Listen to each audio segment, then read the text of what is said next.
மக்கள் நீதி தவறினாலும் கடவுள் நீதி தவறாமல் உங்களுக்கு நீதி செய்வார். நம்முடைய தமிழர்களுடைய பாரம்பரியத்தில் மிக புகழ்பெற்ற ஒரு அரசன் இருப்பானால் மனு நீதி சோழன். திருவாரூர் என்கிற தஞ்சாவூர் மாவட்டத்தினுடைய தலைநகரத்திலே தன்னுடைய ஆட்சியை செய்து கொண்டிருந்த இந்த மனு நீதி சோழன், அவர் நீதிக்கு மிகவும் பெயர் பெற்றவர். அவருடைய முழு ராஜ்யத்திலே யாருக்குமே எந்த நீதியும் மறுக்கப்படக்கூடாது என்பதில் அவர் மிக கவனமாக இருந்தார். ஆகவே ஜனங்கள் தன்னிடத்திலே ஈஸியா நீதி கேட்கிறதற்காக அவருடைய அரசவைக்கு முன்பாக பெரிய மணி குண்டை வச்சிருந்தார். அதுல ஒரு பெரிய கயிறு, யாருனாலும் வந்து அந்த மணி அடிச்சாங்கன்னா உடனே ராஜா வந்து அவங்ககிட்ட நேரடியா கேட்பார். யாருக்குமே எந்த பிரச்சனையும் இல்ல, மக்கள் ரொம்ப சந்தோஷமா சமாதானமா இருந்தாங்க. மனுநீதி சோழனுக்கு இன்னொரு ஒரு நல்ல குணம் என்னன்னா, அவர் மனிதர்களையும் மிருகங்களையும் வேறு பிரித்து பார்க்கவில்லை. ரெண்டு பேருக்கும் சமமாக அவர் ஆட்சி புரிந்தார், தேவைகளை சந்தித்தார். ரொம்ப நாள் கழிச்சு அவருக்கு குழந்தை பிறந்துச்சு. வீதி விதங்கன் அப்படின்ற பெயரை வச்சு இந்த அருமையான மகனை அவர் வளர்த்தார். இந்த இளவரசர் வளர்ந்து வாலிபனாக மாறிவிட்டார். தேர் ஓட்டுவதில் பெயர் பெற்றவர்.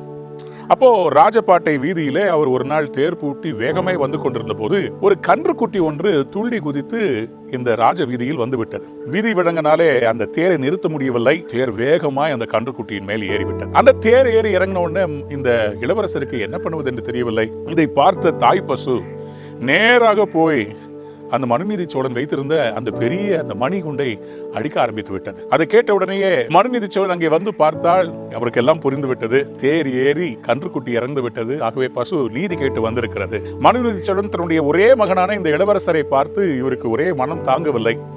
கண்ணீரோடு அவர் நிற்கிறார். அப்பொழுது மகன் சொல்கிறார், அப்பா, நீங்கள் நீதி தவறாதவர், நீதியை நீங்கள் நிறைவேற்றிதான் ஆக வேண்டும். ஆகவே ஒன்று செய்யுங்கள், என் மேல் தேரை ஏற்றி எனக்கு மரண தண்டனை கொடுத்து இந்த பசுவுக்கு நீங்கள் நீதி தர வேண்டும். தகப்பன் கதறினார். தாய் தலைமையில் அடித்துக் கொண்டு புலம்பினார்கள். முடியாது என்று சொன்னார்கள்.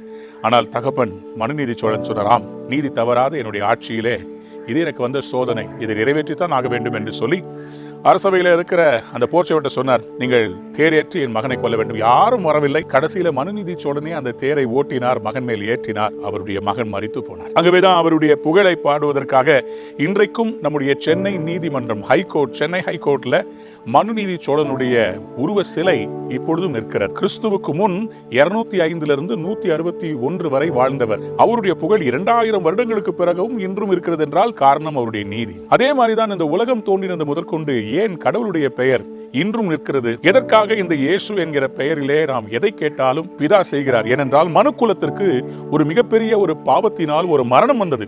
இந்த மரணத்திலிருந்து தன் மக்களை காப்பாற்றுவதற்காக பிதாவாகிய கடவுள் தன் சொந்த குமாரனாகிய இயேசுவை கொடுத்தார். அவர் மரித்ததினாலே நமக்கு எல்லாருக்கும் மறுவாழ்வு, ஜீவன் கிடைத்தது. ஆகவே தான் இன்றைக்கும் பிதாவினிடத்திலே என் பாவங்களை மன்னியும் என்று இயேசு என்கிற அவருடைய குமாரன் பேரிலே கேட்டால் அவர் உடனே நமக்கு மறுவாழ்வு அளிக்கிறார்.